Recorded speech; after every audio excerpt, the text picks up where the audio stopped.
mito de la excepcionalidad humana, lecturas a contracorriente, es un seminario que he coordinado en el marco del proyecto de investigación Aglaya, de mitocrítica, que dirige el profesor José Manuel Losada de la Universidad Complutense de Madrid y tiene financiación de la Comunidad de Madrid.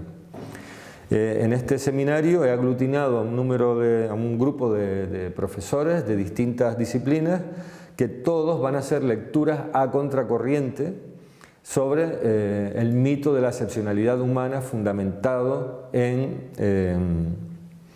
la idea de que el ser humano está en la cúspide de la pirámide del universo que posee habla y ese habla le da la razón de la que carecen los demás animales.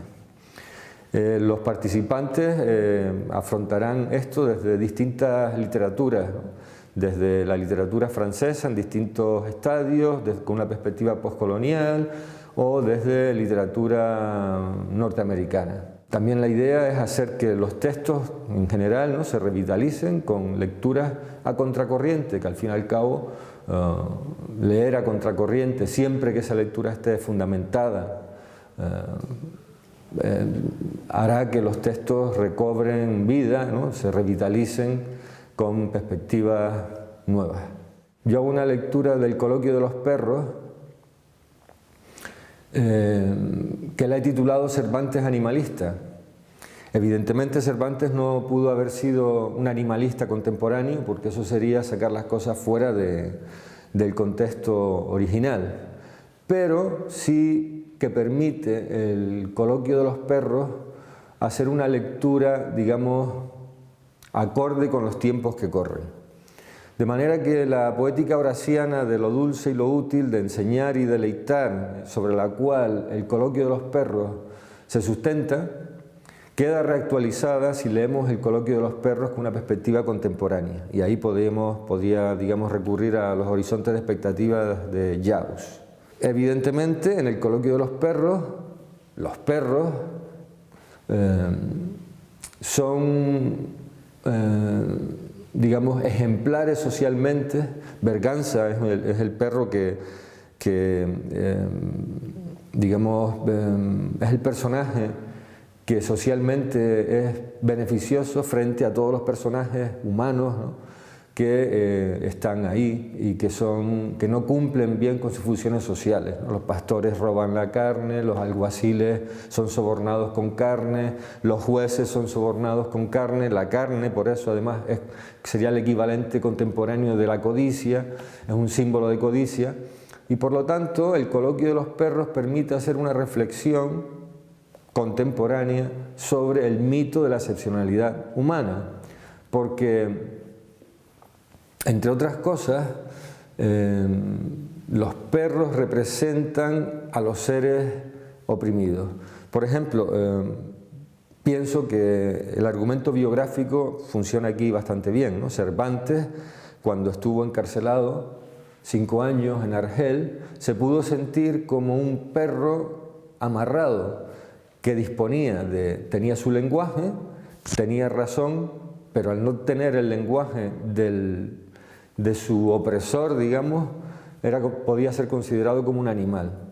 Aquí enlazo con la posibilidad también de hacer una lectura postcolonial del Coloquio de los Perros, puesto que el indígena que no habla la lengua del conquistador está desprovisto de alma. En definitiva, en el Coloquio de los Perros encontramos 3 temas que están vinculados. En primer lugar, el tema de la excepcionalidad del ser humano, el fundamento de que la lengua y la razón van necesariamente vinculadas.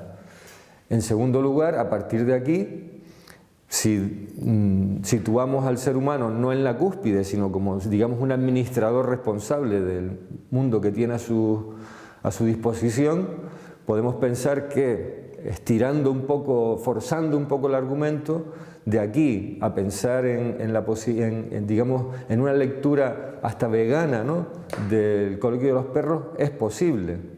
Podemos recurrir entonces a Plutarco, que tiene unos textos en sus Moralias sobre lo malo que es el consumo de carne, en favor de una dieta vegetariana, que seguramente fue leído por Cervantes, estaba en el currículum renacentista de lectura, y de ahí incluso podemos hacer, como acabo de mencionar, una especie de lectura postcolonial de este texto, en el sentido de estar al lado del oprimido en un sentido amplio, de aquel que no tiene, que carece de la lengua del conquistador y puede ser considerado como el otro secundario, subsidiario al cual se puede someter. Evidentemente, Cervantes no era un animalista contemporáneo, no era un vegetariano ni vegano contemporáneo y tampoco hacía lecturas postcoloniales como nosotros las conocemos a partir del auge de los estudios culturales, ¿no? Pero el texto del Coloquio de los Perros, leído con la lupa del horizonte de expectativas contemporáneo, permite hacer que todos esos temas surjan con gran vigor.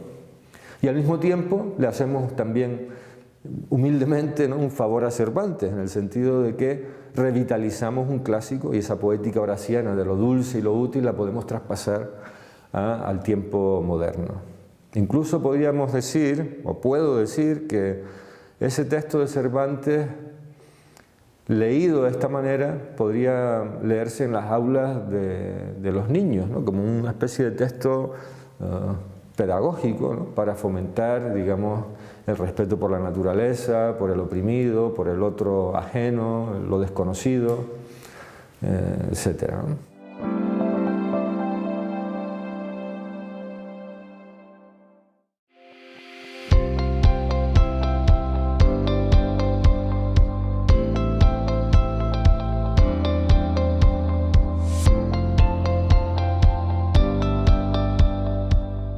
El tema emana de la sensación de culpa y de arrepentimiento que surge de la narración que hace la protagonista de esta novela, de Karen Joy Fowler, que se llama We Are All Completely Beside Ourselves. En español se ha traducido por Fuera de quicio.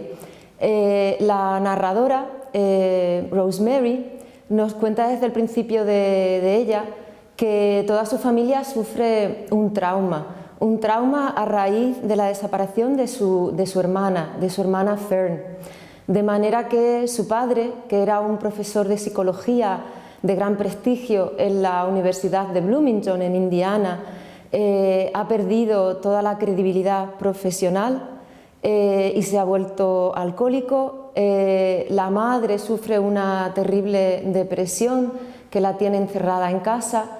El hermano, Lowell, está en búsqueda y captura por parte del FBI por haber participado en una serie de acciones ecoterroristas, ya que es parte del Animal Front, de un movimiento de liberación animal. Y Rosemary, la protagonista, se siente totalmente perdida, desplazada dentro de lo que es la sociedad humana. En la novela, el mito de la excepcionalidad humana aparece sobre todo reflejado en el talante, en el comportamiento y las acciones del padre de Rosemary, del profesor de psicología, un señor que está totalmente embebido en un modelo de ciencia descarnada, de ciencia poco empática, y que precisamente había planteado dentro del seno familiar un experimento que consistía en criar a una chimpancé, a la hermana de Rosemary, a la desaparecida Fern, como si fuera una hija más, junto con sus hijos Lowell y Rosemary. De ahí el trauma a partir de la desaparición de Fern, que realmente ha acabado en un laboratorio para primates, una vez que se ha demostrado que criar a una chimpancé como a una hija más es del todo imposible. Yo en mi análisis me centro fundamentalmente en ver cómo Rosemary, a través de su historia, lo que va haciendo es desmontar y atacar ese mito de excepcionalidad humana que de alguna manera inspira la ciencia de su padre, Y lo hace a lo largo de la novela contando muchos experimentos que durante todo el siglo XX se han realizado con animales, sobre todo con primates, y que ella critica una y otra vez con mucho humor y con mucho sarcasmo.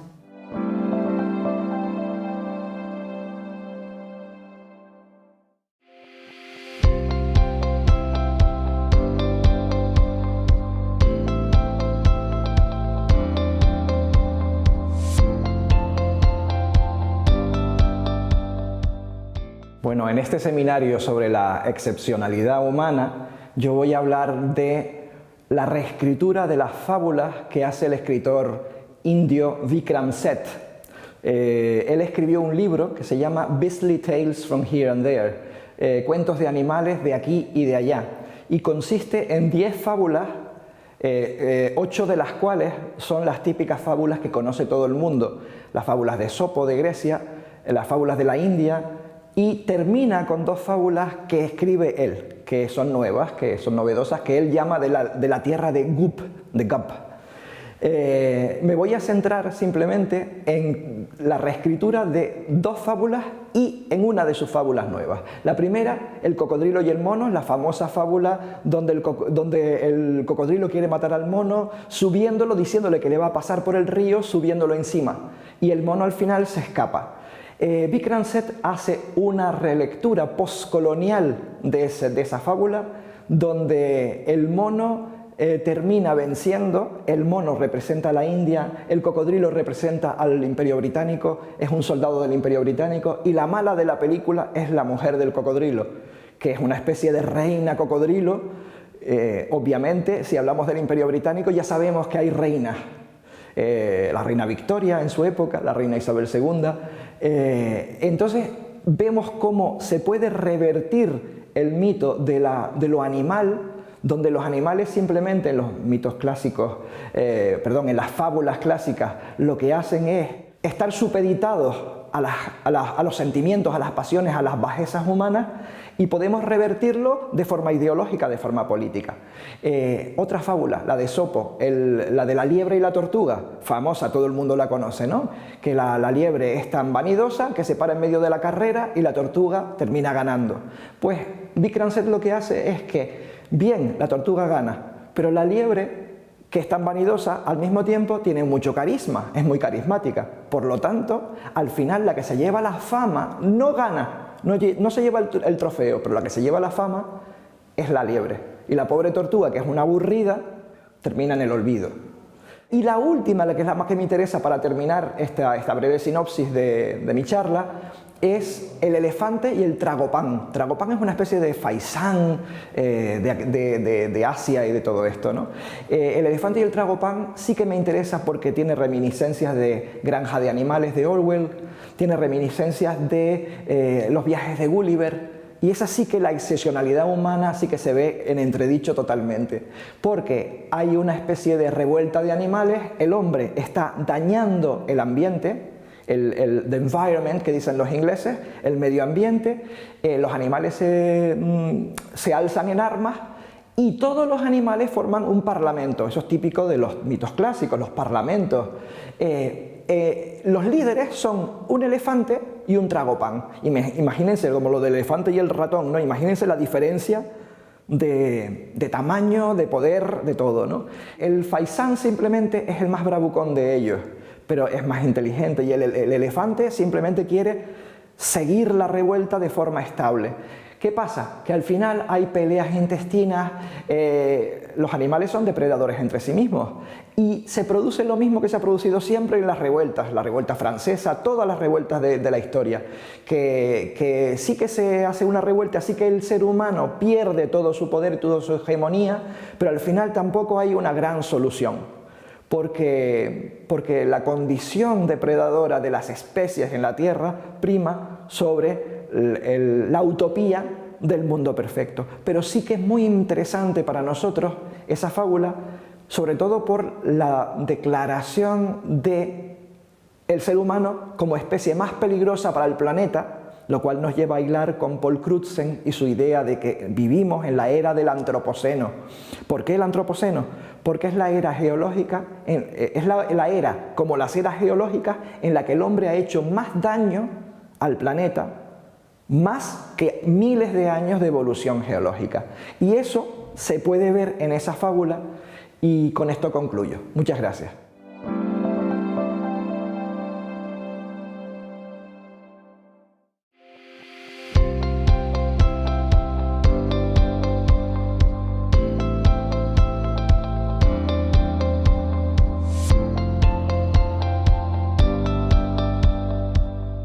En la literatura francesa contemporánea se han multiplicado los relatos en los cuales los animales o la animalidad tienen un papel fundamental, hasta tal punto que algunos críticos hablan de un verdadero giro animal. Entre esta multitud de novelas he elegido 3 en las cuales los autores proponen ponernos en la piel de los animales,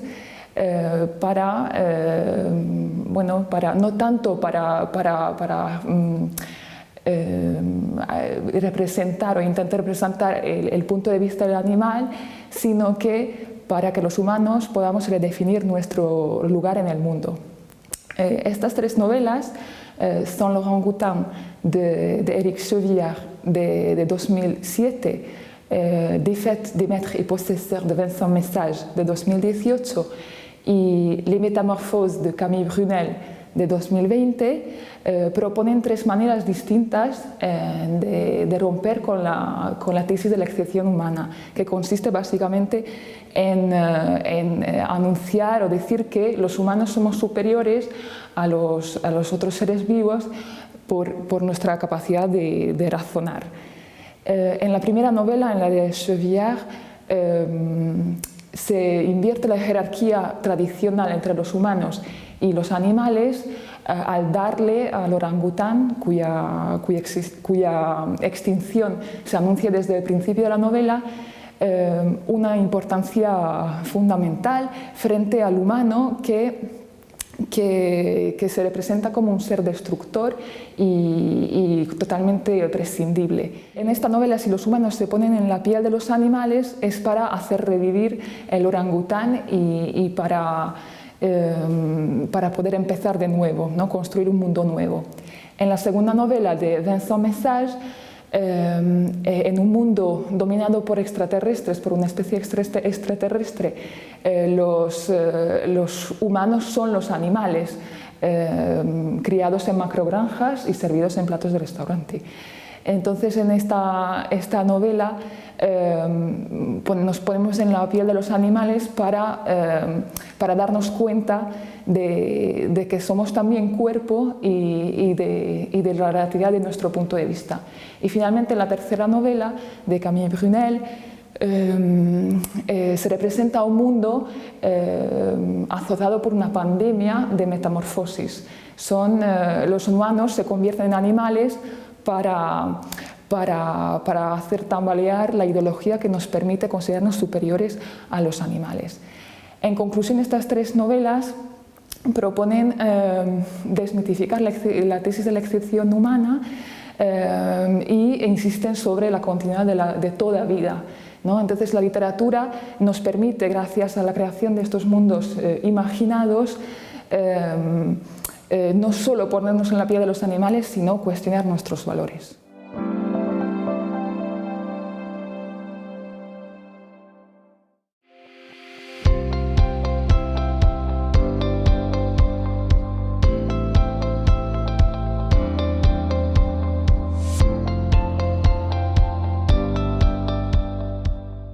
En mi comunicación yo voy a cotejar el libro El mito de la excepción humana de Jean-Marie Schaeffer con una novela titulada Mort d'un cheval dans les bras de sa mère de Jean Sautier, es decir, Muerte de un caballo en los brazos de su madre. Es una novela bastante particular. Lo que voy a hacer es tomar los presupuestos básicos del mito de la excepción humana o tesis de la excepción humana, tal y como son expuestos por Schaeffer, que son la ruptura óntica o separación radical entre humano y animal, los dualismos, también el binarismo, inteligencia, instinto, lo social, lo natural, etc. el noseocentrismo, es decir, considerar que el ser humano, lo propio del ser humano es conocer frente a lo propio de los animales, y el antinaturalismo, que consiste en separar el conocimiento de lo humano del conocimiento de lo no humano, de los animales, otros vivientes. Entonces voy a ver cómo en esta, perdón, no es una novela, es un relato, en este relato de Jeanne Sautière, en el que ella narra una serie de experiencias que ha tenido con animales desde su infancia, especialmente animales domésticos y animales semidomésticos, pues al narrar esas experiencias de forma poética va desmontando estos presupuestos que pertenecen al mito de la excepcionalidad humana. ¿Cómo lo hace? Pues respecto a lo primero, es decir, la ruptura óntica, ella va a trazar una serie de elementos que son, entre otras, la fluidez, una especie de animalidad fluida, si queremos utilizar los términos de Bauman, ¿no? Ese continuum del que se ha hablado muchas veces entre hombre y animal, y también va a hablar del compartir, ¿no? Y de las diferencias que no son oposiciones. Respecto al segundo, es decir, los dualismos, ella va a establecer que lo más importante del ser humano no es conocer, no es un conocimiento racional de las cosas, sino un establecimiento de vínculos afectivos y recíprocos y además biofísicos entre humano y animal. Respecto a lo tercero, es decir, el noseocentrismo, pues por lo mismo va a insistir en lo que sería una experiencia espiritual extática, una éxtasis biológica también. Y respecto a lo cuarto, o el antinaturalismo, va a crear un contramito, el contramito del mundo anterior, del mundo edénico en realidad. Y en eso es lo que yo voy a tratar de hacer ver con las citas y con las citas textuales que voy a mostrar.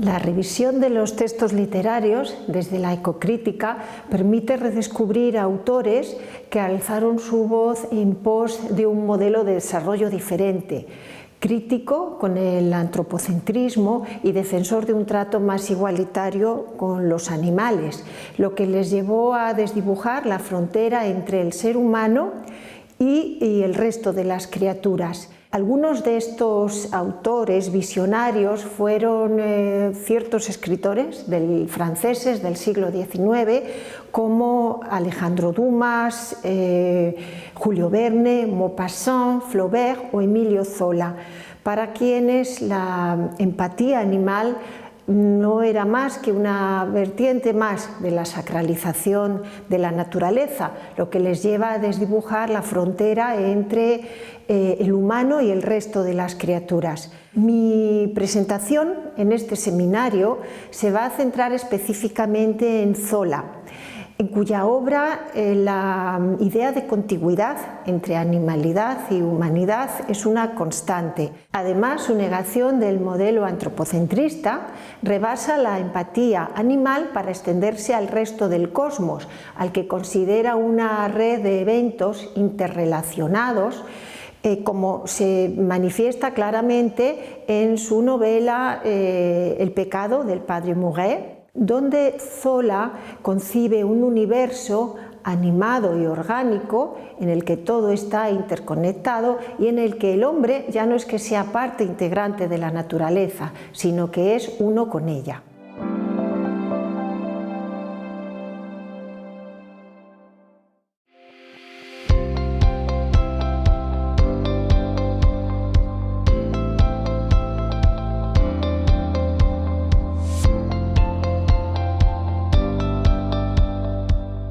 La poesía de Ted Hughes se puede considerar como uno de los poetas más célebres de la literatura inglesa del siglo XX. En su poesía los animales tienen un lugar especial y sobre todo él se puede considerar como el poeta de los animales. Más que poeta podríamos decir que es un chamán, sanador, y tiene ese afín con el mundo animal, intenta enlazar el mundo de los animales capturando lo esencial a través de sus palabras que transforma en poesía. La poesía de Ted Hughes es un intento de revivir ese chamanismo y de comunicarlo a través de las palabras usando la función sanador, podríamos decir, de la naturaleza. Entonces, cuando leemos su poesía podemos quizás transformarnos en ese animal que él intenta transmitirnos. La idea es cicatrizar podríamos decir, ese hueco que existe entre la naturaleza y el ser humano. La crítica que hace Ted Hughes en su obra sugiere que parte de los problemas, podríamos decir, que existen en el mundo convienen de ese antropocentrismo que existe en el ser humano hacia el mundo natural. Entonces transmite una concienciación a través de su poesía y podemos verlo a través de muchos de sus poemas como los que voy a leer. Para Hughes, parte de su poesía también apunta hacia la necesidad de recuperar ese sentido de lo sagrado y lo divino que existe en la naturaleza. Y podemos decir que a través de su poesía podemos llegar a sentir quizás ese nexo. Y su poesía nos sirve para recordarnos que aunque no seamos divinos, también formamos parte de un mundo mucho más grande.